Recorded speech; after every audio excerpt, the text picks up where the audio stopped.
ਪੰਜਾਬੀ ਲਹਿਰ ਵੇਖ ਰਹੇ ਸਾਰਿਆਂ ਹੀ ਸਰੋਤਿਆਂ ਨੂੰ ਬਹੁਤ ਸਾਰਾ ਸਲਾਮ ਤੇ ਪਿਆਰ ਭਰੀ ਸਤਿ ਸ਼੍ਰੀ ਅਕਾਲ। ਮੈਂ ਤੁਹਾਡਾ ਵੀਰ ਭੁਪਿੰਦਰ ਸਿੰਘ ਲਵਲੀ ਔਰ ਜਿਸ ਤਰ੍ਹਾਂ ਆਪ ਸਭ ਜਾਣਦੇ ਹੋ ਕਿ ਹਸਬੇ ਮਾਮੂਲ ਆਪਾਂ ਇਹ ਕੋਸ਼ਿਸ਼ ਕਰੀਦੀ ਹੈ ਜਿਹੜੇ ਪੁਰਾਣੇ ਬਜ਼ੁਰਗ ਨੇ ਜਿਨ੍ਹਾਂ ਨੇ ਅੰਨ ਵੰਡਿਆ ਪੰਜਾਬ ਵੇਖਿਆ, ਉਹ ਪੁਰਾਣੀਆਂ ਸਾਂਝਾਂ, ਉਹ ਪੁਰਾਣੀਆਂ ਪ੍ਰੀਤਾਂ ਵੇਖੀਆਂ, ਉਹਨਾਂ ਰਾਹੀਂ ਆਪਾਂ ਇਹ ਕੋਸ਼ਿਸ਼ ਕਰੀਦੀ ਹੈ ਕਿ ਦੋਵਾਂ ਪੰਜਾਬਾਂ ਦੇ ਵਿਚਕਾਰ ਇੱਕ ਜਿਹੜੀ ਪੁਰਾਣੀ ਸਾਂਝ ਹੈ ਉਹਨੂੰ ਬਹਾਲ ਕਰਨ ਦੀ ਕੋਸ਼ਿਸ਼ ਕਰਦੇ ਹਾਂ। ਇਸ ਵੇਲੇ ਆਪਾਂ ਬੈਠੇ ਹਾਂ ਜੀ ਜ਼ਿਲ੍ਹਾ ਲਾਇਲਪੁਰ ਦੇ ਇੱਕ ਪਿੰਡ ਦੇ ਵਿੱਚ। ਆਓ ਬਜ਼ੁਰਗਾਂ ਨਾਲ ਗੱਲਬਾਤ ਦੀ ਸਾਂਝ ਕਰੀਏ। ਬਾਬਾ ਜੀ ਕੀ ਹਾਲ ਚਾਲ ਨੇ? ਠੀਕ ਹੋ? ठीक हाल है, ਤਬੀਅਤ ਸੇ ਠੀਕ ਜੇ? बिल्कुल। ਨਾਂ ਕੀ ਤੁਹਾਡਾ? मोहम्मद शरीफ। ਮੁਹੰਮਦ ਸ਼ਰੀਫ। ਹਾਂ। ਤੁਹਾਡੇ ਵਾਲਦ ਸਾਹਿਬ ਦਾ ਕੀ ਨਾਂ? मुंशी। ਮੁੰਸ਼ੀ। ਹਾਂ। ਦਾਦਾ ਜੀ ਦਾ ਨਾਂ ਯਾਦ? बुलंदा। ਬਲੰਦਾ। हाँ। ਅੱਛਾ, ਇਸ ਵੇਲੇ ਆਪਾਂ ਜਿੱਥੇ ਬੈਠੇ ਹਾਂ ਇਹ ਪਿੰਡ ਦਾ ਕੀ ਨਾਂ ਜੇ? ये नंगल। ਨੰਗਲ 277 ਚ ਆ ਗਿਆ। हाँ। ਅੱਛਾ, ਇਹਦੇ ਲਾਗੇ ਲਾਗੇ ਕਿਹੜੇ ਕਿਹੜੇ ਪਿੰਡ ਆ? धर्मकोट। ਧਰਮਕੋਟ,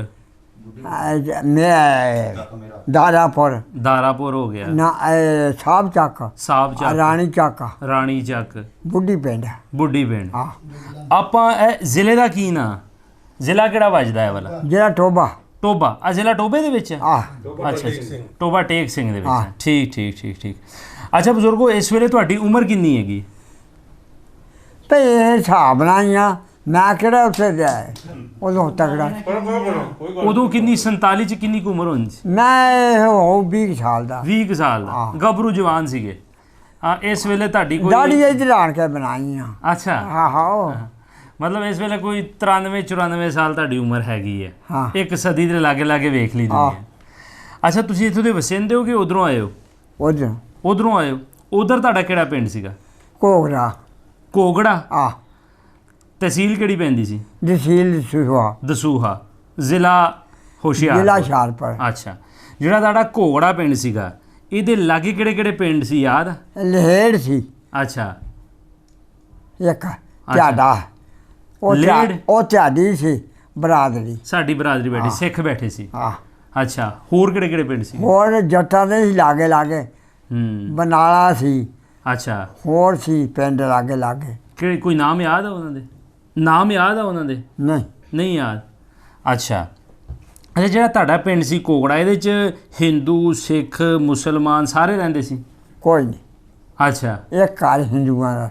ਇੱਕ ਘਰ ਸੀਗਾ। ਇੱਕੋ ਘਰ। ਉਹਨਾਂ ਦਾ ਨਾਮ ਯਾਦ ਸੀ? ਭਗਤਾ।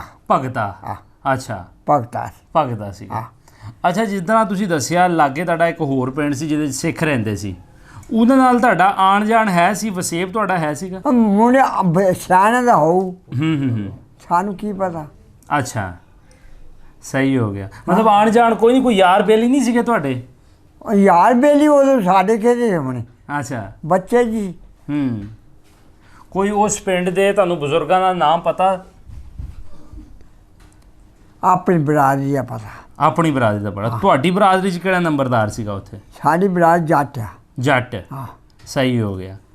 ਕੋਈ ਨਾਮ ਦਾ ਨਹੀਂ ਪਤਾ ਨੰਬਰਦਾਰ ਕਿਹੜਾ ਸੀਗਾ? ਨਹੀਂ। ਅੱਛਾ, ਤੇ 47 ਤੋਂ ਪਹਿਲੇ ਜਿਸ ਤਰ੍ਹਾਂ ਤੁਸੀਂ ਦੱਸਿਆ ਦਸੂਹਾ ਤੁਹਾਡੇ ਲਾਗੇ ਸੀ, ਉੱਥੇ ਆਣ ਜਾਣ ਹੈ ਸੀਗਾ? ਹਾਂ, ਉਹ ਵੱਡਿਆਂ ਦਾ। ਵੱਡਿਆਂ ਦਾ। ਸਹੀ ਹੈ। ਆਪਸ ਦੇ ਵਿੱਚ 47 ਤੋਂ ਪਹਿਲੇ ਹਾਲਾਤ ਕਿੱਦਾਂ ਦੇ ਸੀਗੇ? ਹਿੰਦੂਆਂ ਦੇ, ਸਿੱਖਾਂ ਦੇ, ਮੁਸਲਮਾਨਾਂ ਦਾ ਰਹਿਣ ਸਹਿਣ, ਮੇਲ ਜੋਲ ਕਿੱਦਾਂ ਦਾ ਸੀਗਾ? ਇਹ ਸਾਰੇ ਇੱਕੋ ਸੀ। ਸਾਰੇ ਇੱਕੋ ਹੀ ਸੀ?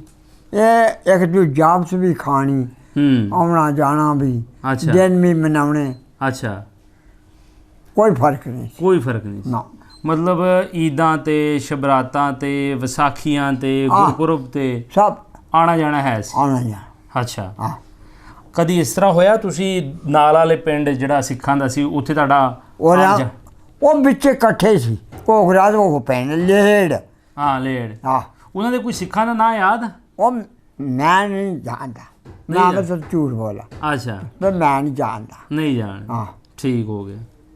ਲੇਕਿਨ ਵਸੇਬ ਵਧੀਆ ਸੀ। ਹਾਂ। ਹੂੰ। ਵੇਖਾ ਵੇਖੀ ਸੀਗੀ ਕਿ ਵਸੇਬ ਠੀਕ ਠਾਕ ਸੀ। ਉਹ ਵਿੱਚ ਹੀ ਸੀ ਹੂੰ। ਘੋਗਰੇ ਦੇ। ਅੱਛਾ, ਵਿੱਚ ਹੀ ਸੀ। ਆ ਵਿੱਚ ਹਟਮਾ ਸੀ ਕੁਛ। ਹੂੰ। ਅੱਛਾ, ਜਿੱਦਾਂ ਆ ਆਡਾ ਚੱਲ ਗਿਆ ਹੂੰ। ਇੱਦਾਂ ਸੀ। ਅੱਛਾ ਅੱਛਾ ਹਾਂ। ਅੱਛਾ। ਅੱਛਾ, ਫਿਰ 47 ਦੇ ਵਿੱਚ ਕੀ ਹੋਇਆ? ਮਤਲਬ ਕਿ ਤੁਹਾਨੂੰ ਆਪਣੇ ਪਿੰਡ ਚੋਂ ਉਠਾਇਆ ਗਿਆ ਜਾਂ ਤੁਸੀਂ ਆਪ ਉੱਠੇ ਹੋ? ਨਹੀਂ। ਕਿੱਦਾਂ ਦਾ ਮਾਹੌਲ ਬਣ ਗਿਆ ਸੀ? ਸਾਨੂੰ ਜਥਾ ਪਿਆ ਸੀ। ਜਥਾ ਪਿਆ ਸੀ? ਅੱਛਾ, ਜਥਾ ਕਿਸ ਵੇਲੇ ਪਿਆ ਤੁਹਾਨੂੰ?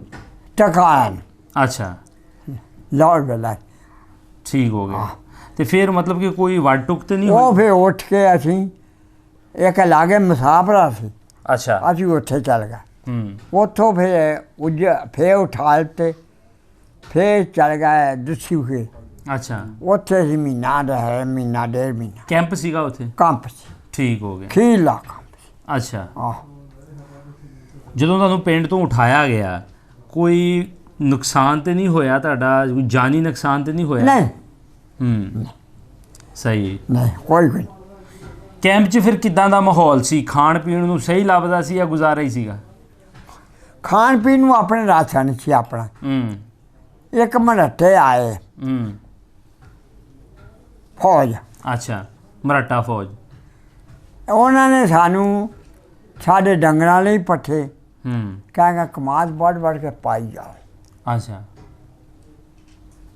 ਤੁਸੀਂ ਆਪਣਾ ਪੁੱਤਾ ਸਾਰੋ ਹੂੰ ਉਹ ਫਿਰ ਪਹਿਰੇਦਾਰ ਸੀ ਪਹਿਰੇਦਾਰ ਸੀ ਤੁਹਾਡੇ ਕੈਂਪ ਦੇ ਆਹ ਹੂੰ ਪੈਣੀ ਕੰਪ 'ਚ ਅੱਛਾ ਆਹ ਫਿਰ ਕਮਾਲ ਆ ਗਏ ਛਾਂਗਲੇ ਸੀ ਡੇਢ ਛਾਂਗਲੇ ਸੀ ਫਲਾਨਾ ਸੀ ਫਲਾਨ ਹੂੰ ਉਹ ਫਿਰ ਕਮਾਲ ਲੋਕਾਂ ਨੇ ਵੱਢ ਕੇ ਡੰਗਰਾਂ ਨੂੰ ਪਾਏ ਕੋਈ ਬੱਚਾ ਨਹੀਂ ਖਾਦੇ ਹੂੰ ਬਸ ਸਹੀ ਆਹ ਫਿਰ ਕੈਂਪ ਤੋਂ ਕਿੱਦਾਂ ਪਾਕਿਸਤਾਨ 'ਚ ਕਿੱਦਾਂ ਆਏ ਪਾਕਿਸਤਾਨ ਹੂੰ ਇਹ ਫਿਰ ਪਾਕਿਸਤਾਨ ਫਿਰ ਮਹੀਨੇ ਬਾਅਦ ਜਾਂ ਡੇਢ ਮਹੀਨੇ ਬਾਅਦ ਅੱਛਾ ਫਿਰ ਠਾਲੇ ਅੱਛਾ ਫਿਰ ਮੂੜਕਾਂ ਸੀ ਇੱਕ ਅੱਛਾ ਉੱਥੇ ਫਿਰ ਜਥਾ ਪਿਆ ਅੱਛਾ ਉੱਥੇ ਜਿਹੜੇ ਸੀ ਨਾ ਬਹੁਤ ਜਿਹੜੇ ਗੱਡੇ ਤੋਂ ਬਗੈਰ ਸੀ ਹੂੰ ਉੱਥੇ ਫਿਰ ਵੱਡੇ ਗਏ ਵੱਡੇ ਗਏ ਉੱਥੇ। ਉੱਥੇ ਵੱਡੇ ਅੱਛਾ ਉੱਥੇ ਵੱਡੇ ਤੁਹਾਡਾ ਕੋਈ ਆਪਣੇ ਜੀ ਦਾ ਨੁਕਸਾਨ ਤੇ ਨਹੀਂ ਨਹੀਂ, ਕੋਈ। ਹੋਇਆ ਅੱਛਾ ਅੱਲਾ ਦੀ ਰਹਿਮਤ। ਅੱਛਾ ਉੱਥੇ ਤੁਹਾਡੀ ਆਪਣੀ ਜ਼ਮੀਨ ਹੈ ਸੀਗੀ ਜ਼ਮੀਨ ਤੁਹਾਡੀ ਪਿੰਡ 'ਚ ਆਪਣੀ ਸੀਗੀ ਹੋਰ ਕਿੰਨੀ ਜ਼ਮੀਨ ਸੀ ਤੁਹਾਡੀ ਇਹ ਮਰਬਾ ਡੇਢ ਮਰਬਾ ਮੁਰੱਬਾ ਡੇਢ ਹਾਂ। ਮੁਰੱਬਾ। ਅੱਛਾ ਤੇ ਇੱਥੇ ਜਦੋਂ ਆਏ ਤੁਸੀਂ ਇੱਥੇ ਫਿਰ ਕਿੱਦਾਂ ਤੁਹਾਨੂੰ ਮਤਲਬ ਕਿ ਰਹਿਣ ਬਹਿਣ ਮਤਲਬ ਜ਼ੇਨ 'ਚ ਤੇ ਹੁੰਦਾ ਨਾ ਕਿ ਅੱਜ ਆਪਾਂ ਜਾ ਰਹੇ ਹਾਂ ਯਾਰ ਉੱਧਰ ਜਾਵਾਂਗੇ ਕਿੱਦਾਂ ਜਾਵਾਂਗੇ ਕੀ ਖਾਵਾਂਗੇ ਜ਼ੇਨ 'ਚ ਹੈ ਸੀਗੀ ਕੋਈ ਇਹ ਫਿਰ ਜਿਹੜੇ ਲਾਟ ਹੋਈਆਂ ਜ਼ਮੀਨਾਂ ਹੂੰ ਤਿੰਨ ਖੇਤ ਅੱਛਾ ਪਹਿਲਾਂ ਅੱਛਾ ਜਦੋਂ ਆਇਆ ਉਹ ਇੱਕ ਇੱਕ ਕਿੱਲਾ ਸਾਰਿਆਂ ਨੂੰ ਅਲਾਟ ਹੋਇਆ ਸੀ ਹੈ ਇੱਕ ਇੱਕ ਕਿੱਲਾ ਜੀ ਦਾ ਐਸੇ ਨਹੀਂ ਅੱਛਾ ਤਿੰਨ ਪੈਲੀਆਂ ਤਿੰਨ ਜੀ ਪੈਲੀਆਂ। ਪੱਟ ਇਹ ਫੇ ਕਾਰ ਪੱਟ ਅੱਛਾ ਕਾਰ ਹੂੰ, ਪੱਟ ਸਹੀ ਫਿਰ ਮੁੜ ਕੇ ਆਪਣੀ ਮਾਲਕੀ ਲੈਣਾ ਲੱਗ ਪਏ ਅੱਛਾ ਫਿਰ ਫਾਰਮ ਆ ਗਿਆ ਸਹੀ ਫਿਰ ਮਾਲਕੀਆਂ ਨਹੀਂ ਹੋ ਗਿਆ ਹੂੰ ਮੇਰੇ ਗੱਲ ਕਰਨ ਦਾ ਮਕਸਦ ਹੈ ਕਿ ਜਦੋਂ ਕੈਂਪ ਤੋਂ ਤੁਸੀਂ ਪਾਕਿਸਤਾਨ ਪਹੁੰਚੇ ਹੋ ਹਾਂ ਇਸ ਪਾਸੇ ਦੇ ਕੀ ਹਾਲਾਤ ਸੀਗੇ ਇੱਧਰ ਵੀ ਇਹੋ ਸੀ ਵੱਡ ਬਡਾਮੇ ਨੇ ਅੱਛਾ ਹਾਂ ਜਿੱਥੇ ਕੰਪ ਸੀ ਨਾ ਹੂੰ ਉੱਥੇ ਸਾੜ ਪਿਆ ਸੀ ਅੱਛਾ ਹਾਂ ਮਤਲਬ ਜਿਹੜੇ ਇੱਥੋਂ ਉੱਠ ਕੇ ਗਏ ਨੇ ਲੋਕ ਆਹ ਉਹਨਾਂ ਦਾ ਵੀ ਉਹੀ ਹਾਲ ਸੀ ਜਿਹੜਾ ਉਧਰੋਂ ਦਾ ਹੋਇਆ ਉਹ ਹੂੰ ਹਾਂ ਇਹ ਹੋਏ ਸਹੀ ਫਿਰ ਆਸਾਨੀ ਨਾਲ ਘਰ-ਬਾਰ ਆਸਾਨੀ ਨਾਲ ਲੱਭ ਗਿਆ ਸੀ ਜਾਂ ਫਿਰ ਮੁਸੀਬਤਾਂ ਜ਼ਿਆਦਾ ਸੀਗੀਆਂ ਚੰਗਾ ਲੱਗ ਪਿਆ ਅੱਛਾ ਸਹੀ ਹੋ ਗਿਆ ਸ਼ੁਕਰ ਆ ਉਹਦਾ ਹੂੰ ਜ਼ਮੀਨ ਆਪਣੀ ਪੂਰੀ ਪੈ ਗਈ ਸੀ ਇੱਥੇ ਸਹੀ ਹੋ ਗਿਆ ਹਾਂ ਸ਼ੁਕਰ ਆ ਉਹਦਾ। ਅੱਛਾ ਬਜ਼ੁਰਗੋ ਹੁਣ 73 ਵਰੇ ਹੋ ਗਏ ਆ ਵੰਡ ਨੂੰ ਬਲਕਿ 74 ਵਰੇ ਹੋ ਚੱਲੇ ਆ ਹਾਂ ਤੇ ਹੁਣ ਉਹ ਪਿੰਡ 'ਚ ਇੱਥੇ ਆਂਦਾ ਪਿੰਡ ਲੈ ਸਾਨੂੰ ਉੱਦਾਂ ਹੀ ਗਲੀਆਂ ਉੱਦਾਂ ਹੀ ਸੜਕਾਂ ਉੱਦਾਂ ਹੀ ਸਭ ਕੁਝ ਆਉਂਦਾ ਹੂੰ ਦਿਲ ਕਰਦਾ ਵੇਖਣ ਨੂੰ ਹਾਂ ਇੱਥੋਂ ਮੈਨੂੰ ਘਾਲਦਾ ਮੈਂ ਜਾਉਂ ਪੈਦਲ ਹੀ ਹੋਰ ਤੋੜ ਤੋੜ ਪਹੁੰਚ ਜਾਓਗੇ ਲੈ ਵੇਖ ਲਓ ਬੜਾ ਕੁਝ ਬਦਲ ਗਿਆ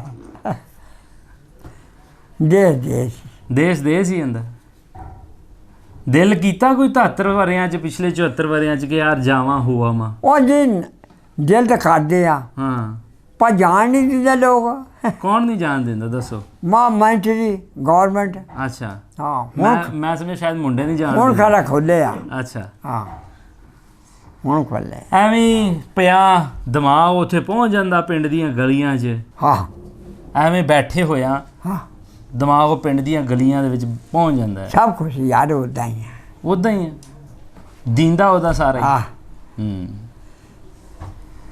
ਡੰਗਰ ਬੱਚਾ ਸਭ ਕੋ ਵੇਲੀਆਂ ਵੇ ਡੰਗਰ ਹੂੰ ਸਭ ਕੁਛ ਉੱਦਾਂ ਹੀ ਆਂਦੀ ਨਜ਼ਰ ਆਉਂਦੇ ਆ ਜੀ ਨਜ਼ਰ ਆਉਂਦੇ ਆ ਹਾਂ ਹੂੰ ਹੁਣ ਦਾ ਪਤਾ ਨਹੀਂ ਕਿ ਜੀਂਦੇ ਆ ਕਿ ਹਾਂ ਹੂੰ ਇਹ ਛਾੜਪੁਰ ਤੋਂ ਇੱਥੇ ਨਿਕਲਦੀ ਸੀ ਹੂੰ ਸੜਕ ਨਿਕਲਦੀ ਸੀ ਸਾਡੇ ਅੱਛਾ। ਕੋਗਰੇ ਹੁਸ਼ਿਆਰਪੁਰ ਤੋਂ ਆ ਛਾੜਪੁਰ ਨੂੰ ਹੂੰ ਛਾੜਪੁਰ ਨੂੰ ਨਹੀਂ ਇਹ ਜਾਂਦੀ ਸੀ ਇੱਧਰ ਪਹਾੜਾਂ 'ਚ ਅੱਛਾ ਹਾਂ ਆ ਤੁਹਾਡੇ ਤੇ ਹੁਸ਼ਿਆਰਪੁਰ 'ਚ ਜ਼ਮੀਨਾਂ ਵੀ ਬੜੀਆਂ ਤਗੜੀਆਂ ਸੀਗੀਆਂ।